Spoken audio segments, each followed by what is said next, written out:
Gloriosa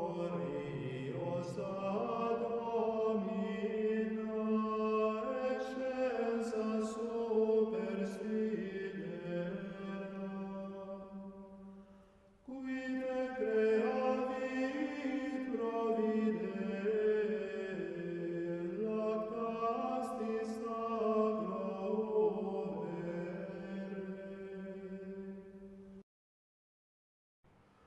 Ave Maria, gratia plena, Dominus tecum, Virgo serena, benedicta tu in mulieribus.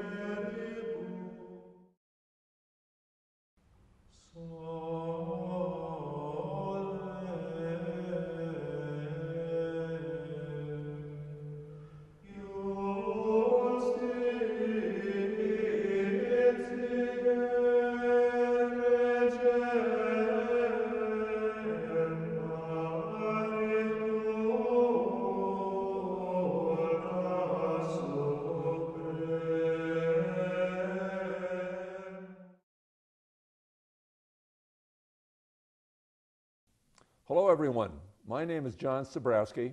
I'm a member of the Knights of Columbus and a former state representative from Bedford, having served from 2008 to 2014, and very happy to bring to you the Baby Safe Haven program.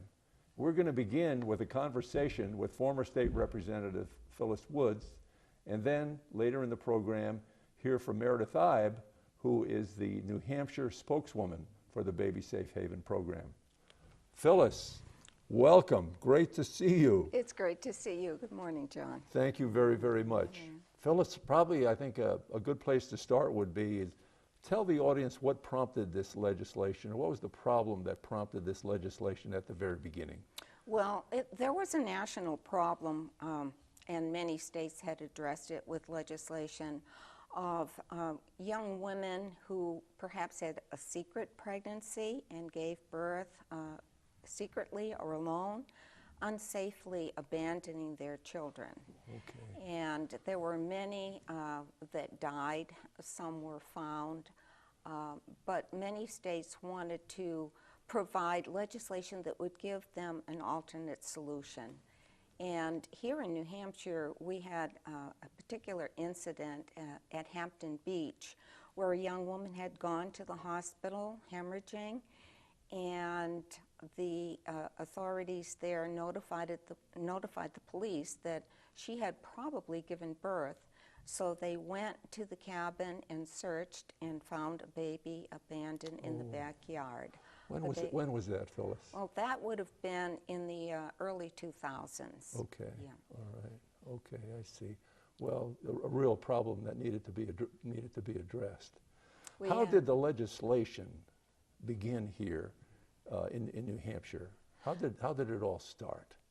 Well, I was a four-term state rep. I was in the 2001 and two. Let me see. I was back. Okay, I was back in the legislature in '99, and I was in my second term on the House Judiciary Committee. Okay. And you probably know I was fairly well involved in promoting and introducing pro-life legislation. Right. And one day, totally to my surprise, without very much debate or ado, on a voice vote, this Baby Safe Haven law passed. And I was absolutely ecstatic because we had had a lot of problems passing pro-life legislation. And I went over and talked to Bob Clegg and said, I'm just delighted that this passed. That was Senator Clegg, correct? That was Bob Clegg, who was in the House Oh, he was with in the me House at the time. I and see. passed it in the House. It was a House bill. Okay. Unfortunately, when it went to the Senate, it was defeated. And that summer, he decided to run for the Senate, and I ran again for the House. Okay. And so in 2003, I introduced that bill in the House. I see. He introduced the same bill in the Senate, but very graciously allowed me to have the bill go through the House first. Okay. Walk us through that process. You and I, having both served in the House, are quite familiar with it. Yeah, right. But I think a lot of our listeners may not be. So perhaps you can just walk us through that process. Well, you have to have some type of model legislation, and the bill that I brought to Legislative Services as a state rep was modeled on the bill that had passed the year before. It went to a Health and Human Services Committee, which was not my committee. I was on Judiciary. Okay. And there was a lot of testimony. We had some supporters from New York who had had a very successful Children of Hope program there, and some supporters, the Morrisseys from Massachusetts, who had been very involved in trying to get this type of legislation passed in all of the New England states, and we're very active in Massachusetts. We made some corrections and changes to the bill, and finally it comes to the floor of the House, Okay. where it got a nod to pass out of the committee, and then it came to the floor of the House. Ought to pass means that it was approved. It was approved by the committee, Okay, right, very as good. we had written it, yeah. Okay. And then it comes to the floor of the House for debate and discussion, and there was some opposition, but it's an overwhelmingly popular bill, because who would not want to pass a law that only provided for the safe relinquishment of a newborn child? And this was truly a bipartisan issue, from what I Yeah, understand. yeah, it passed overwhelmingly. I think the vote 327 to 45. That's unusual. That's unusual. that's That's a unusual. very, yeah. But then it had to go to the Senate, Yes. because it has to be passed by both houses, which Right. is where we had the problem before. But now we had Senator Bob Clegg in the Okay. House, who had said, "You get it through the House, Phyllis, and I'll work on it in the Senate." Okay. They made a slight change to it. They made an amendment to it, which really made it better. And then it came back to the House, and we approved that and passed the bill.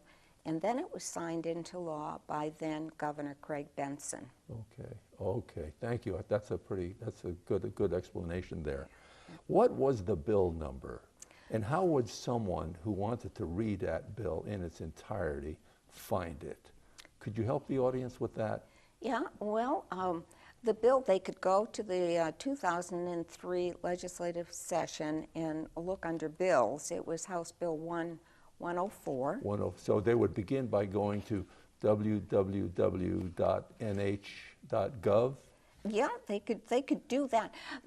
Probably the easiest thing to do, John, if somebody really wanted to read the law as it's now passed, right. is you could go to the RSAs and just go to the state statutes any way that you could get there, to the statutes annotated, and it's like Title 10. But the easiest thing for anyone to do is just go on a word search, a text search, and just put in safe haven, and it'll bring up all of the laws and tell you exactly what the passage of that bill did. And it actually did two major things. The first thing it did was to provide for the authority for a hospital or safe haven to take temporary care and control over a child that was relinquished to them. Now, when you say a hospital as a safe haven, there are some other safe havens as well, aren't there? A hospital or safe haven. Now, the law, if they read, will describe in detail what is meant by a hospital, and that could be an emergency room or any type of medical facility. Okay. And a safe haven is either a church Okay. or a fire station or a police station. Okay, I see. However, it would be it's very important, an important provision of the bill, that the child get turned over to a person at these locations. It can't be left in a basket on the doorstep. All right. But the second major thing that the bill did in changing the law was to provide an exception in the crime of a child abandonment, so that a young girl or a mother or the parents of the child would be able to relinquish that child totally anonymously if they wanted to. They don't have to give any information, and they can do it without any fear of prosecution. Oh, that's important. Are there any other major provisions you would like to point out? The thing that we're most proud of, John, is Okay. that this bill is, this particular safe haven law is probably the best in the country. And the reason for that is it not only provides for every opportunity for someone to be able to make a good choice so that their baby will Yes. live. It provides for all of these various safe havens and hospitals, but it also provides that if in the North Country, say they're not able to get to one of those locations, Right. they can call 911 Okay. and arrange for a pickup at a designated location of their choice. Again, totally anonymously. Just hand the baby safely over to someone else who will care for it so we could provide a good home. It sounds like you have thought this through very, very carefully, and all of your co-sponsors have done the same thing. There are just a couple of other things that I think people should know. After the child is relinquished, of course, it is then taken by Health and Human Services to make sure that it's medically okay and to make arrangements for care of the child until it can be adopted by a loving family. The other thing, of course, that they need to do is they need to do a background check to make sure that this child is not a missing child, that Yes. it has not been stolen or kidnapped or anything. Okay. Is there an age requirement on the age of the child? Yes, Okay. It doesn't have to be a newborn that was born today or yesterday. Okay. We've given them 7 days, so the child has to be 7 days, a week old or less. Okay. Why would this program, the Baby Safe Haven program, why is it being promoted now, here in 2016, when the original legislation was passed back in 2003? That's a very good question. You know, one of the things that helped us to get this bill through was that it didn't have a huge fiscal note. It was not a huge Okay. fiscal impact. And as you know, every bill will come with a note saying, this is how much it's going to cost to A implement this fiscal law. note could kill a bill. It could kill the You bill. and I have, yeah. you and I have both experienced that. But it had to have some fiscal note because it had to be able to pay for the change in administrative rules Yes. and get all of the agencies involved appraised of that. So you have that notification, that administrative process. And also you had to provide to take care of the child, until it gets adopted. But it did not provide any funding for us to do public relations or advertising or to go out and promote the bill and to talk to people about the fact that this provision in this law actually exists. And as you know, the age at which this may be utilized by someone could be from, say, early teens through 20s. Right. And then as time goes on, you have a changing demographic. So really, it's the type of thing that needs to be talked about continually because you have a new potential audience. Okay. You mentioned advertising and promotion.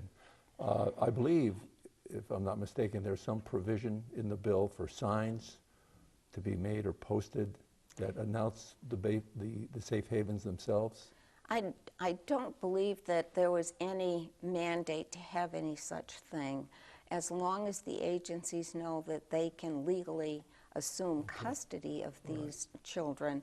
It really would have been up to an individual or agency or organization such as the Knights are doing now, which is wonderful, to help us promote this, because in other states they had money or they had organizations that would step forward and put like, you know, posters in colleges, in schools, in buses, subways, put up signs, and put postings at the various safe haven locations. Well, you're right. This is where the Knights of Columbus does come in, and we are funding the signs to be posted in hospitals or emergency clinics or in fire stations or in police stations.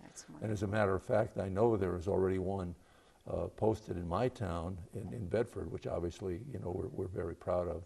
But the Knights at this time are very aggressively promoting or trying to help you and making sure that all the folks in the state know about this and where those safe havens are. Yeah, that's very important, John. And you know, when the bill was signed, I told Governor Benson at the time, it's not often we get to pass a law that has a real possibility of saving lives. This one surely does. And in New England, it was particularly important because the states are so small, and it could be so easy for someone to go over a state line and try to relinquish a child in a state that did not have a safe haven law. So after that, I was instrumental in trying to help get the law passed in Vermont and in Massachusetts. So all the New England states are now covered by this law. They're all covered. Yes. That is outstanding. It's outstanding. That's a great track record. Phyllis, thank you so very, very much, you know, for your work up there in the legislature. That is a terrific job. Now I'm very happy to welcome Meredith Ibe, who is the spokeswoman for the Baby Safe Haven program. Meredith, welcome. Hi. Thank you so very, very much for volunteering to do this. Oh, no, thank you for having me. Wow. Could you give us a little bit of a background? Maybe this would be a good way to start on your background and where you're from and what you're doing now and how you got involved in being selected to be the spokeswoman for this very, very important program. Absolutely, absolutely. My name is Meredith Ibe, like you said. I am a rising senior at the Catholic University of America's Benjamin T. Rome School of Music in Washington, D.C. I'm a musical theater major there, and I also am doing an interdisciplinary track for education. So I'm really interested in music education, theater, music, performing in both the New Hampshire and D.C. area. I'm also involved in a lot of service projects down in DC. I do a lot of work with the Best Buddies organization and Little Sisters of the Poor and Beacon House, which is an after-school tutoring program in DC as well. I'm originally from New Hampshire. I graduated from St. Thomas Aquinas High School over in Dover in 2013. So last year I sang for a Knights of Columbus event, and the state deputy, Wayne Griffin, was there. And he heard me singing, he liked my performance, I guess, and he mentioned to me this Baby Safe Haven law and that they were looking for a spokeswoman. So I thought it would be a really amazing opportunity to get to represent such a wonderful and fairly unknown law in the state of New Hampshire. I didn't really know anything about it before Wayne talking to me. So I'm really honored to have been chosen, and I'm glad to be able to do things like this in New Hampshire and talk about it on a broader scale. You know what? I think Wayne Griffin made a great selection. Thank you. I could tell you're a perfect fit for being this spokeswoman. You know, as you know, we just finished a conversation with Phyllis Woods, who was the prime sponsor on the bill back in 2003. Now, maybe you could give us a little bit of a snapshot of what the program is all about itself and how to implement it and, you know, kind of get into the details of the program. Yeah, absolutely. So the program is all about a woman in New Hampshire knowing that she has the option of safely abandoning her baby if she finds herself in crisis within 7 days of the baby being born. So, like I said, within 7 days of a woman That's an important point. Yes, 7 days. It has to be within that week. If a woman finds herself struggling or in crisis or feels the need to abandon her baby, she can go to any safe haven location, which is any hospital, fire station, police station, or anywhere that has been designated a safe haven location, and she can safely abandon her baby by giving it to a first responder at that location. And that's really a key point, as I Yes. understand, is the actual physical. Yes, she has to physically hand the baby to a responder. Right, okay. All So right. that the baby can then be medically checked out, make sure that everything's okay, and then before being held or handed over to the human resources. And Yes. yeah. Okay. Have there been any cases in New Hampshire of such a turnover where, you know, babies have been saved? Can you share with the audience any stories or anecdotes? Yeah, we that may- are. Yes, we are aware of. I believe it's 3 safe abandonments since the law was passed. The most Okay. recent of which being at Portsmouth Hospital. So the law has been utilized in the state of New Hampshire, which we're really, really happy to see. And as far as I'm aware, we have not had any unsafe abandonments as well. So Okay. it's important that women know, though, about the law so that if they know someone who's in crisis or if they find themselves in crisis, they can utilize this law, which is there specifically for them. Well, that's really what we're trying to do here today, is Yeah. to create awareness. Exactly. So that, you know, people, women, Yeah. become aware of this and understand that this could be an option, as you say, should they be in a Absolutely. should they be in a crisis, Yeah, you and know, the Knights of- kind of situation. Yes, and the Knights of Columbus have taken on this this role of promoting or supporting the law in the state of New Hampshire, and by doing that, they've designated a spokeswoman, which is me, all right. and they've also ordered or been in charge of ordering the signs for the safe haven locations. Let's go back to the sign a minute here, Meredith. The understanding is that the signs are obtained through the local Knights of Columbus Council. Yes. They're the ones who have got the ability and the responsibility to procure the signs and to pay for the signs. Yeah, that is correct. The Right. Knights are providing a service by buying the signs, Yes. so to be put on the safe haven Yeah, locations. that's right. Tell us a little bit about maybe some of the things that you have planned or are in your mind as you know, go ahead with your duties as a spokeswoman. What are you thinking about doing to help promote further, you know, the Baby Safe Haven program? Yeah, well, the purpose of having a younger woman, such as myself, be the spokeswoman is that our target audience in reaching is women my age. Yes. Statistically, around the country, most abandonments happen with women who are 14 to 17 and then right after college. So my age, like 21 through 24. Okay. So having a young woman speak about this law gives other women in the state the chance to know that somebody their age is representing them, somebody with their experience perhaps Right, is right, representing them, right. so that I can be closer to the women that we're trying to reach within the state. So I hope to do that by working very closely with the Knights. I'm very Okay. grateful for their support and doing radio interviews around the state, interviews like this so that people so that they know about the law here in New Hampshire. I don't want young women to be unfamiliar with Baby Safe Haven. I want them to know that it's an option for both themselves and their friends if they so need it. Okay. So if anyone watching is interested in having you come on their program, on their radio program or TV program, Absolutely. you're ready to go. Absolutely, yeah. But what's the way to, how do we contact, you know, Meredith? What advice would you want to give somebody in order to contact you to do that? So I would say to go through the Knights of Columbus. Okay. Yeah, they are most in charge of supporting the law in this state right now and bringing it to the forefront. So I would go through the Knights of Columbus in order to have me at a radio or a TV appearance. Okay. Have you done any other promotional activities to date?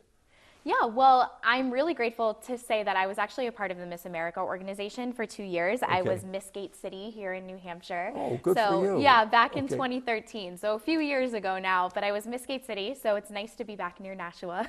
All right, now I got to stop you there. You know, I've lived in New Hampshire a long time, but I haven't heard, who's Gate City? Which city Gate is City that? is Nashua. Ah, okay, Yeah. that makes sense, doesn't it? Yeah, so All I right. was able to compete on the Miss New Hampshire stage, which was really exciting. I Okay. won non-finalist talent there, and I also competed in Miss New Hampshire's Outstanding Teen the year prior, where I was in the top Great. 5 and won Okay. talent. Yeah, so I've done a lot of work for the Miss America organization. In turn, I've done a lot with promoting arts education throughout both New Hampshire and DC.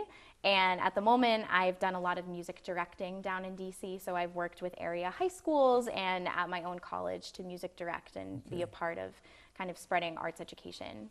Well, you're absolutely a great fit, a great fit for this responsibility. Thank you. I am personally aware of some Knights councils that have already reached out, Yeah. you know, to their local first responders and have procured signs. Well, first they've gone to that first responder facility, the police station or the fire station, gotten approval, then ordered the sign, and so we're underway. Yeah. You know, we really are underway. Absolutely. The Knights are really excited about this program. And Yeah, and very I am quite, too.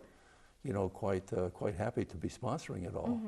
Yeah. So, and it's wonderful. And I think that the New Hampshire law is unique in the sense that the woman does have to hand the baby to a live person, and that live person can then make sure that the woman in crisis is all right as well. You know, if you're handing the abandonment or if you're handing the baby over Yes. to a live person, then potentially that woman who's in crisis could get the help that they need in that moment as well. you just touched on something I think vitally important. Yeah. That it's not just the baby. Oh, yeah. No, it's not just the baby. So Yeah.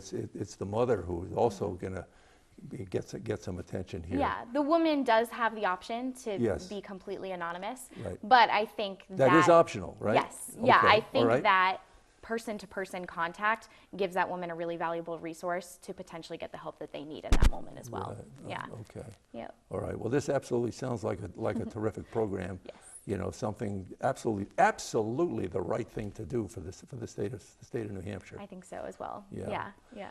In conclusion, do you have any other comments or recommendations or suggestions that you'd like to leave with our audience? Well, it's important that women remember that if they do find themselves in crisis or if they know someone who is in crisis, the hotline for Baby Safe Haven is 1-888-510-BABY.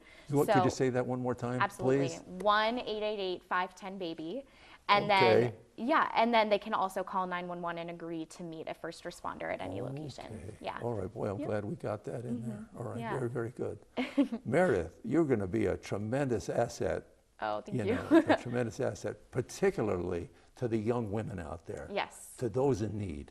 Oh, I would you hope know. so. I'm grateful. Oh yeah, my I'm grateful gosh. to be able to Right. represent them in this way. Yeah. Right. Great job. Thank you Thank so you. much. Yeah, God thank bless so you much and for keep having up the me. great work. Oh, thank you so Okay, much. You're welcome. You're welcome.